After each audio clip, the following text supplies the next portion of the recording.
August 1945. The heavy gates of a U.S. prisoner of war camp creaked open, and silence fell across the yard. Behind the barbed wire, hundreds of Japanese soldiers stood still, their uniforms worn thin, their eyes hollow from years of war. But their bodies, stronger, healthier than many of their comrades at the front, told a different story. In the mess halls, they had eaten white bread, meat, vegetables, even butter and coffee.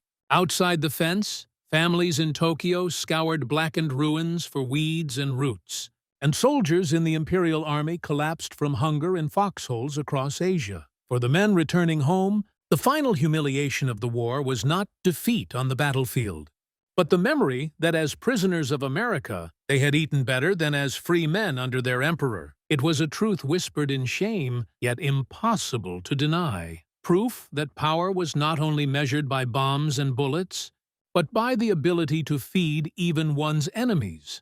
The humiliation of those camp meals could only be understood when placed against the wider collapse of Japan in the final years of the war. By 1944, the empire that had once thundered across Asia was crumbling under the weight of America's industrial might.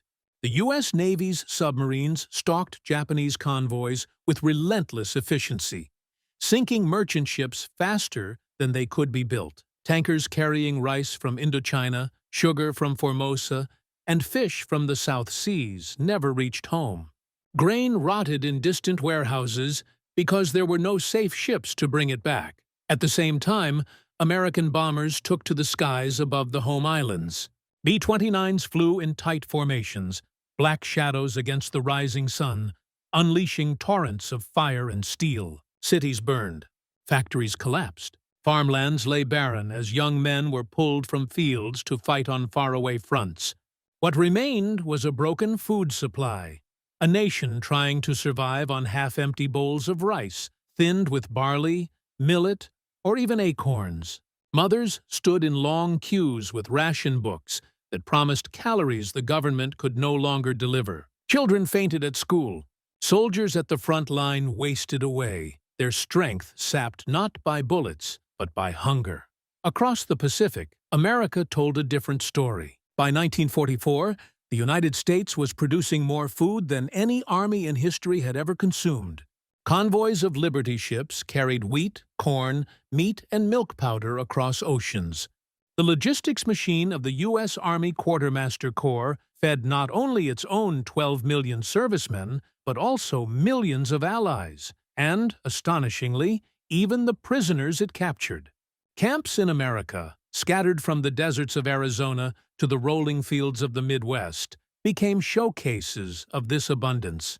Inside those camps, Japanese prisoners were astonished by what they saw. Kitchens stocked with flour and butter, trucks delivering fresh vegetables. Even in wartime scarcity, America's agricultural heartland never failed to provide. In fact, surplus sometimes piled so high that authorities diverted it into prisoner rations rather than let it spoil.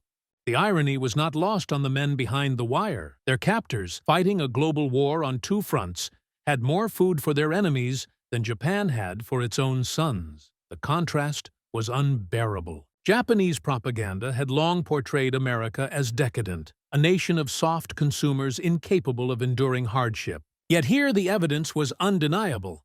Abundance itself was a weapon. To sit at a wooden table in a camp mess hall, to hold a tin tray of bread and stew, was to realize that the war was already lost, not just in the skies over Tokyo or the seas around Okinawa, but in the kitchens and farms that never stopped producing. For America, this was more than logistics.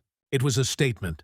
Feeding prisoners well upheld the Geneva Convention, but it also sent a message.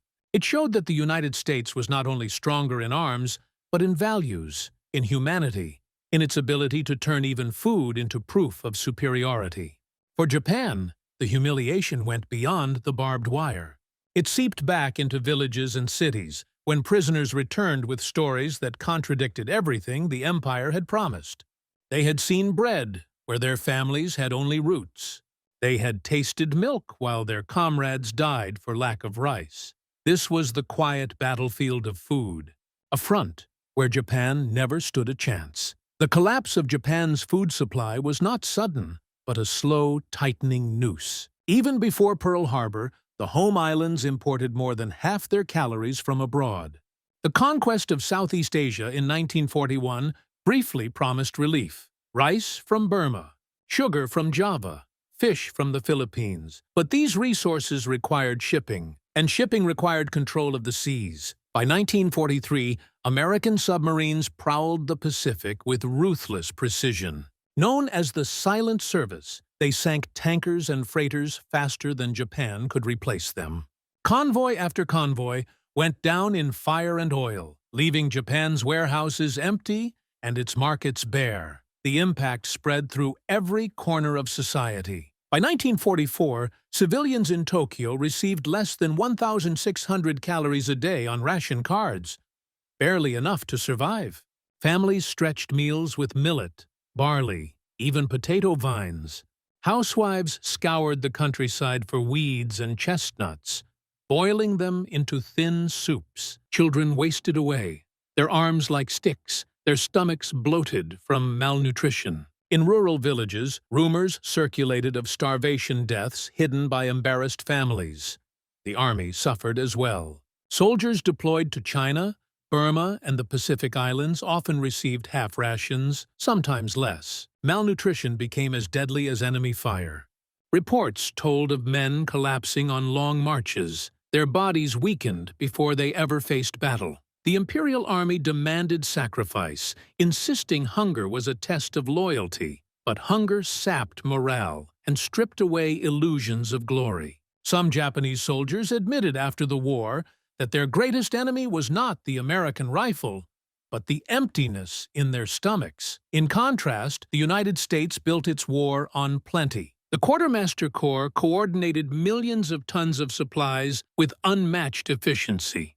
From the wheat fields of Kansas to the slaughterhouses of Chicago, America's farms and factories ran at full throttle. Refrigerated ships carried meat across oceans. Powdered milk, canned fruit, chocolate bars, and cigarettes became standard issue not only for U.S. soldiers, but for the prisoners they guarded. This abundance stunned the men who found themselves in captivity. For many Japanese prisoners, their first real shock came not from interrogation or confinement, but from the mess hall. They expected punishment, starvation, cruelty. Instead, they were handed trays filled with bread, potatoes, stew, and coffee. At first, some refused to eat, believing it a trick. Others broke down in tears, realizing that as captives they had been given more than they ever received as free men serving their emperor. Letters smuggled home, when they survived censorship, carried hints of this contrast. Families who could barely scrape together a bowl of rice read in disbelief that their sons behind barbed wire were healthier than soldiers still fighting at the front. To the T, Japanese high command tried to suppress these accounts, but the truth spread. When prisoners were eventually repatriated after 1945, the stories could not be silenced. They returned to burned cities and starving families, and they brought with them memories of American bread and butter. For many, it was a humiliation worse than defeat in combat. It proved that Japan's leaders had failed their people at the most basic level. They could not feed them. Thus, the stage was set for one of the strangest realities of the Second World War, that captivity under America could mean survival, nourishment, even health, while loyalty to the empire meant hunger and decline. It was a paradox that revealed the war's true imbalance. America's victory was not only fought with bombs and tanks, it was won in kitchens, fields, and supply lines, in the ability to feed millions at home, millions abroad, and even the enemies it captured. For the prisoners themselves, daily life revolved around the mess hall. Hunger had been their constant companion on campaign. In New Guinea, men survived on handfuls of rice stretched with wild plants. In the Philippines, soldiers starved as supplies collapsed. Now, behind barbed wire, they received balanced meals 3 times a day. For the first time in years, their stomachs were full. Some gained weight, others saw their illnesses fade. The shock was not simply in the food itself, but in what it meant, that their enemy had cared for them in ways their homeland had not. This realization, whispered in shame, broke the spirit of many who had once believed Japan's empire was invincible. Feeding millions of American soldiers across the globe required the largest supply network in human history. Ships carried grain from Kansas, meat from Iowa, sugar from Louisiana, and fruit from California to bases in the Pacific. Prisoners of war were folded into this system almost seamlessly. The same convoys that kept Marines supplied on Guadalcanal or soldiers in France provided surplus to camps inside the United States. Japan, by contrast, had stretched its empire across Asia without securing the shipping lanes to sustain it. America's abundance was not accidental. It was the product of a nation that could harness industry, agriculture, and logistics into a weapon as decisive as any rifle or tank. Japanese soldiers grew up in a society where rice was sacred, where meat was a rarity, where coffee was virtually unknown. In the camps, they were handed bread, butter, and steaming mugs of coffee. At first, many resisted, claiming it was unclean, foreign. But hunger overcame resistance. Soon they acquired the tastes of their captors. Some later admitted that their first sip of coffee in captivity remained one of the most vivid memories of the war. It was not just a drink, it was a symbol of another world, one of abundance, modernity, and comfort. The contrast between the cultural austerity of wartime Japan and the plenty of America became etched into their memories. Abundance in captivity undermined morale more effectively than cruelty could have. Had prisoners been starved, they might have seen it as proof of their own endurance, a badge of sacrifice. Instead, being fed by the enemy stripped them of dignity. They had been told America was soft, decadent, corrupt. Yet here they saw a nation so powerful it could feed its enemies better than Japan could feed its sons. This psychological wound was deep, silent, and enduring. It left many with a sense of betrayal toward their own leaders, who demanded loyalty while failing in their most basic duty. The United States followed the Geneva Convention, not only out of obligation, but as a deliberate statement of values. By treating prisoners well, America reinforced its self-image as a nation fighting not only with strength, but with justice. Feeding enemies became a demonstration of civilization itself. It contrasted sharply with reports of how Japanese camps had treated Allied prisoners, where starvation and brutality were common. This moral contrast mattered. It shaped how the world saw America, and how captured soldiers saw themselves. Human, logistical, cultural, psychological, and moral, revealed the same underlying truth. America's strength was measured not just in steel and fire, but in bread, butter, and coffee.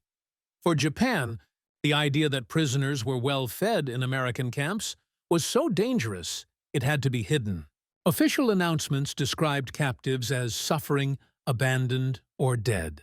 The truth, if widely known, would have shattered morale. Yet rumors slipped through. Letters home, censored but never perfectly silenced, carried veiled hints. Returning soldiers sometimes whispered the stories to trusted friends. The empire had told its people that Americans were weak and decadent, but those whispers spoke of full bowls of stew, white bread, butter, and even meat. This contrast gnawed at belief in the emperor's promise of victory. Propaganda failed when reality contradicted it. Another perspective comes from the Americans themselves.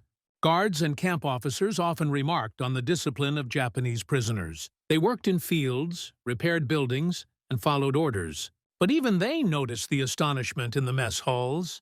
Some guards recalled the quiet shock on faces when prisoners were handed their first trays of food. For American soldiers raised in a land of supermarkets and family farms, the meals seemed ordinary. For their prisoners, they were unimaginable. This difference in perception reinforced the idea that America lived in another world, one defined by plenty. There was also the perspective of Allied prisoners. Men who had suffered in Japanese camps, half-starved and beaten, learned that Japanese soldiers in America were eating well. Many felt bitterness at first. They had endured unspeakable hardship under Japanese guards, while their former enemies received bread and milk in safety. Yet over time, this contrast became part of the Allied narrative of superiority. It was proof that the democracies had fought with humanity even when their enemies had not. Feeding prisoners became a moral victory as much as a logistical one. America's ability to provide abundance during total war was not luck. It was the result of an economy unmatched in scale. By 1944, U.S. farms produced more food than the nation could consume, even with millions in uniform. Canned goods, powdered eggs, and dehydrated vegetables poured out of factories. These innovations fed soldiers on the front lines and prisoners in camps alike. Japan, by contrast, could not sustain its civilian population, let alone its armies abroad. The war exposed the difference between two economic systems, one designed for abundance, the other stretched thin by imperial overreach. For many prisoners, captivity did not end when the gates opened in 1945. They carried the taste of bread, butter, and coffee back into their ruined homeland. In cities flattened by firebombs where families boiled weeds to survive, the memories burned like coals of humiliation. Some never spoke of it, ashamed that they had lived better as captives than their comrades had as free men. Others became reluctant witnesses, telling stories that shaped post-war generations. These memories influenced how Japan saw America during the occupation, not only as conqueror, but as provider, a nation whose abundance stood in stark contrast to their own suffering. From propaganda to perception, from economy to memory, every angle revealed the same lesson. America's power in the Second World War was not only the power to destroy, but the power to provide. For the men who tasted that reality in captivity, it was a lesson they could never forget.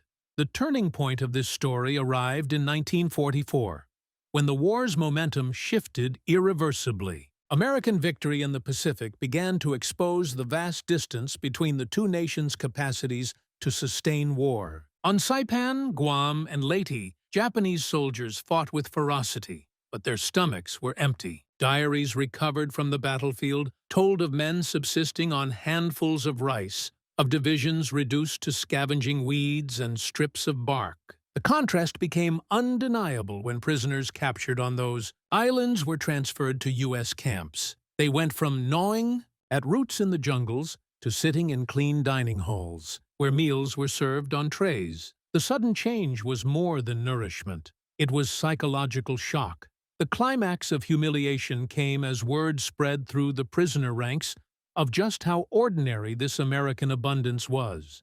When new arrivals asked why the guards provided milk daily, some prisoners explained it was simply standard for every soldier, every civilian child back home. For the Japanese, milk was a rare luxury, reserved for the wealthy in pre-war Tokyo. Here it was offered without ceremony. When fruit appeared on trays, apples, bananas, oranges, the disbelief was visible. Some prisoners stared before biting in, unsure if it was real.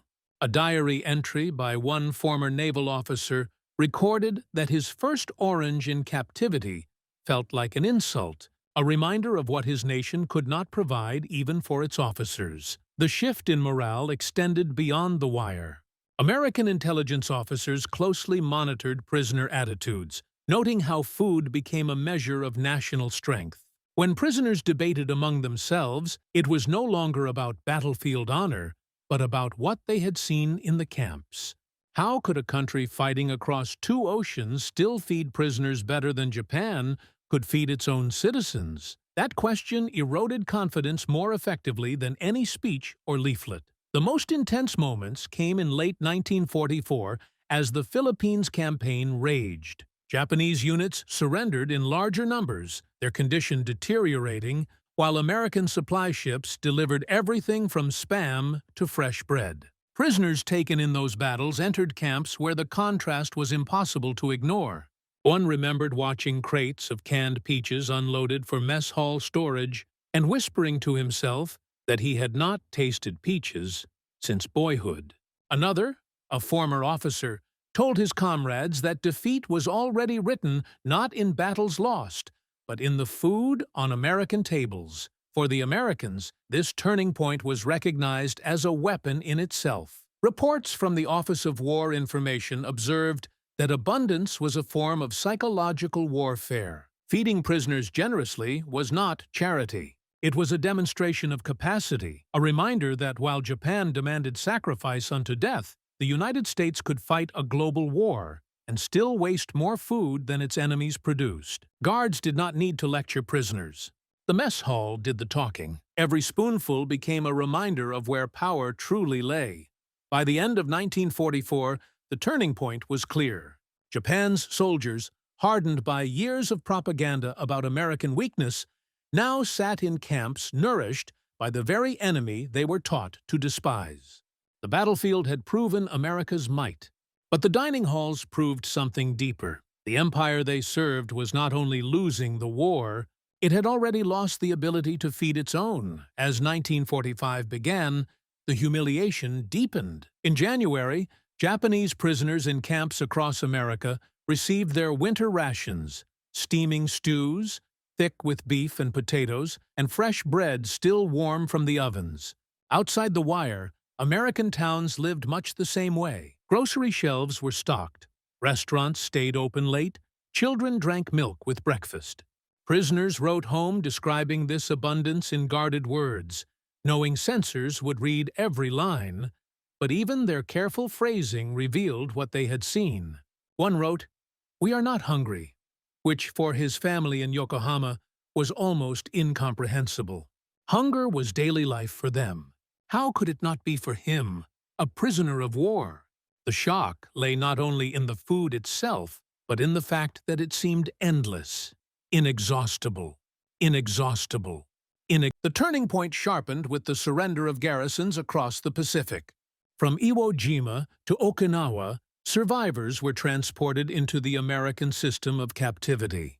Many had fought until collapse, emaciated and broken. Within weeks in the camps, their bodies changed. Weight returned, eyes brightened, skin lost its pale gauntness. The transformation was undeniable. Japanese officers, once proud symbols of the empire, watched their own men regain strength under American care. The bitter irony was inescapable. The enemy they had sworn to destroy was rebuilding their health more successfully than their own government ever had. The humiliation carried another edge. News began filtering into camps of the devastation at home. Cities burned in the firebomb raids, railways collapsed, harvests withered. Families starved in Tokyo and Osaka, while prisoners thousands of miles away ate meat, fruit, and bread. Some men broke down when they realized their children might be hungrier than they were behind barbed wire. For others, this became a breaking point of loyalty. They had sworn allegiance to an emperor who demanded sacrifice, yet here they were, alive and fed by America. Faith cracked. Doubt spread quietly in conversations at night, as men whispered that their captors treated them with more dignity than their own leaders. The most cinematic climax came in the summer of 1945. News of the atomic bombings reached the camps, shattering any lingering illusions of Japanese strength. Hiroshima and Nagasaki were gone in an instant. While in the camps the lights stayed on, the kitchens served meals, and the guards assured prisoners they would be treated according to the Geneva Convention. Some wept openly. The empire had promised that sacrifice would preserve honor, but now even honor seemed meaningless. America had ended the war with weapons no one else could imagine, and yet still it offered bread and coffee to its captives. That juxtaposition, destruction on a scale beyond comprehension, and mercy on a scale just as profound, was the ultimate proof of who held the future. By the time Japan surrendered in August 1945, the turning point was no longer just military. It was psychological, cultural, and moral. Prisoners returned to a homeland in ruins, carrying with them memories of abundance that felt almost unreal. Many never spoke of it, ashamed to admit they had lived better under the enemy than under their own flag. Yet the memory shaped them, whether they admitted it or not. America's strength had not only crushed Japan's armies, it had revealed, in the starkest possible way, The true power was measured by the ability to sustain life. Even in the midst of war, the surrender of Japan in August 1945 marked more than the end of the war. For the prisoners returning from America, it marked the beginning of a second humiliation: re-entry into a homeland starved, shattered, and disillusioned. As ships carried them back across the Pacific, many could not help but compare the endless food they had eaten in captivity with the meager rations awaiting them in Japan. On arrival, they found families thin and desperate, homes reduced to ashes, and cities where children scavenged in ruins. Men who had once hidden their shame about eating American white bread now secretly longed for it again. The U.S. system of prisoner care had achieved what bombs and bullets alone could not. It created living proof that the American way of life outstripped Japan's imperial promises. Reports collected by U.S. intelligence documented how prisoners described abundance to each other in whispers, slowly dismantling faith in the emperor's divine strength. In Tokyo, survivors of bombings sifted through rubble for grains of rice. In Texas or Iowa, prisoners ate eggs, vegetables, and meat every day. This contrast was not lost on the men who returned. They had seen the other side of the war, and the memory would never leave them. For America, the aftermath was strategic as well as humanitarian. Feeding prisoners generously was not only about following the Geneva Convention, it was a deliberate act of psychological warfare. The United States knew that every plate of food, every bar of soap, every cigarette offered to a prisoner was an unanswerable argument against the ideology they had once followed. Treating captives well became a weapon in its own right, a way to erode enemy loyalty more effectively than leaflets or radio broadcasts ever could. The consequences rippled into the post-war years. When Japan began rebuilding under American occupation, thousands of men who had once sat in U.S. camps became quiet carriers of memory. They had seen industrial kitchens, modern hospitals, abundant farms, and a society that could provide for all, even its enemies. In whispered conversations, they admitted that America's strength lay not only in its bombs or ships, but in its ability to produce more food than Japan could dream of. For some, this became a painful source of shame. For others, it was a spark, a recognition that if Japan were to survive in the modern world, it would need to learn from what they had witnessed. When the Japanese prisoners finally stepped back onto their homeland, the shock was almost unbearable. They had left camps with hot meals, medical care, and running water. They returned to a nation where hospitals had no medicine, homes had no roofs, and families rationed scraps. Many carried packages given by the Red Cross in America: soap, canned food, chocolate, items their own people had not seen in years. Their neighbors greeted them not as heroes, but with a mixture of envy and suspicion. Whispers spread. The prisoners had lived better in defeat than civilians had in loyalty. Some men hid their memories, ashamed to admit they had been treated with dignity while their families starved. For American policymakers, this contrast was by design. General Douglas MacArthur, overseeing the occupation, knew the importance of shaping post-war psychology. The United States was no longer just the nation that had dropped the atomic bomb. It was the nation that had fed prisoners, rebuilt nations, and shown mercy and victory. Japan's transformation into a future ally depended not only on political reform, but also on the lived experiences of those who had been captives.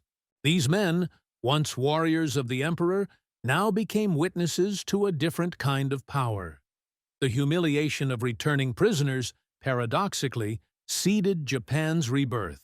In villages and cities, they quietly recounted what they had seen: factories run with electricity, farms producing more food than entire prefectures, even ordinary American families living in comfort that surpassed Japanese officers. These stories spread like a second front of occupation, eroding the mythology of imperial glory and opening minds to new models. The lesson was clear. Strength was not found in blind sacrifice or endless conquest, but in the ability to sustain life, to build and to share. Internationally, America's treatment of prisoners became a symbol of its broader power. Allied nations cited it as proof that democracy could combine mercy with strength. In Germany, similar accounts from returned POWs reinforced the same message. America was not only militarily superior, it was morally unshakable. The propaganda of fascism, which had painted America as decadent and divided, lay in ruins. By 1946, surveys showed that most former prisoners admitted their worldview had changed during captivity. The empire had demanded their loyalty, but America had earned their respect. The aftermath of World War II was therefore not written only in treaties or speeches. It was written in the memories of men who had eaten bread behind barbed wire, while their families starved in freedom. It was written in the quiet realization that the enemy had given them dignity when their own leaders had not.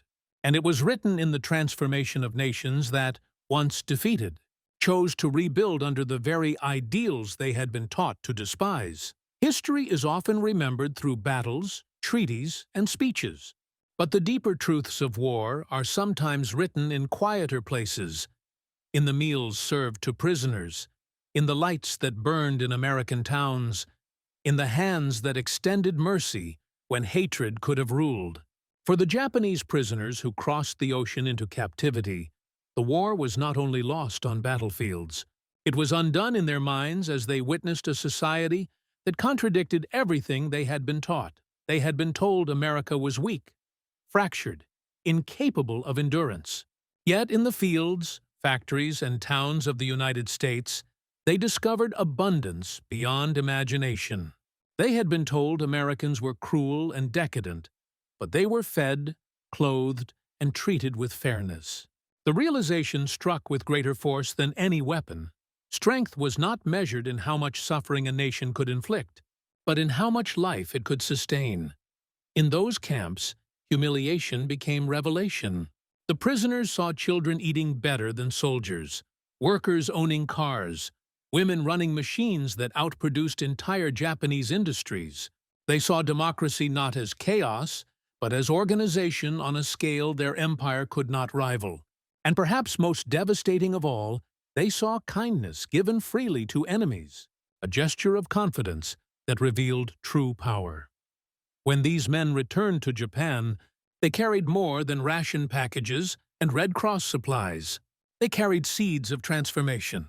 Their memories became part of the foundation for a post-war Japan that chose reconstruction over revenge, industry over conquest, and democracy over dictatorship. America had defeated them in war, but more importantly, America had convinced them through example.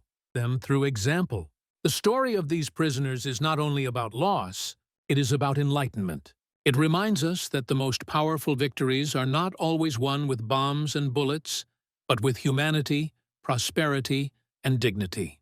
In the end, the arsenal of democracy was not only a stockpile of tanks and planes, it was the living proof that freedom could feed, heal, and uplift even its enemies. And that, more than any battle, was the lesson that reshaped a nation and secured a lasting peace.